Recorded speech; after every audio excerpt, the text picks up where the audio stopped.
Yan dere sa ayer tarde mga personalis del Bureau de Rentas Internas junto con mga pulis y varios oficiales na un warehouse aquí na Tumaga. Después recibí report que el mencionado establecimiento envuelto na distribución y venta de mga peke sigarilyo. Siendo no may permiti con el grupo manda entrar na lugar, yan dere sa mga autoridad na mga cercanos tienda ta vende el sigarilyo.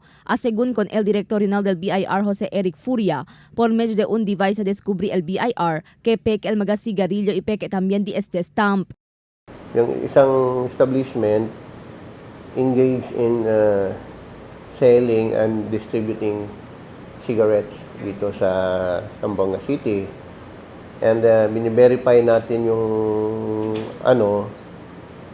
mga registration nila. We found out na branch lang pala siya dito sa Zamboanga City. And then yung main office nila is somewhere in Manila. El BIR Regional Office somete el report na opisina del Commissioner para el caso que el flanta contra con el dueño de este mga peke sigarilyo. Un violación na law del BIR, siendo mga dueño de peke sigarilyo hindi tapasan na BIR para pagar el propio impuesto.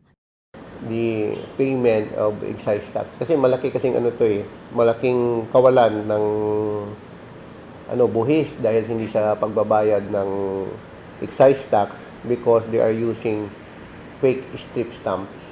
Según recibí report el BIR alegadamente este mga sigarilyo ta salen na Luzon y ta llevan na syudad. Mientras tanto, el Custom Collector Attorney Halek Valdez ya habla fuera con este otro 329 cartón de peke sigarilyo, ella confisca na barrio de Lunzuran de más reciente. We have confiscated 392 cases of cigarettes somewhere in Lunsuran, and it is now stocked or kept at our extension office at Malagutay. It is being kept by the SSPDC, our anti-smuggling task force. Según con el Bureau of Custom, el continua de la Anti-Smuggling Task Force, investiga y confisca mga peke sigarilyo ta continua vende y distribuhin na syudad. Crystal Almonia, Dateline Zamboanga.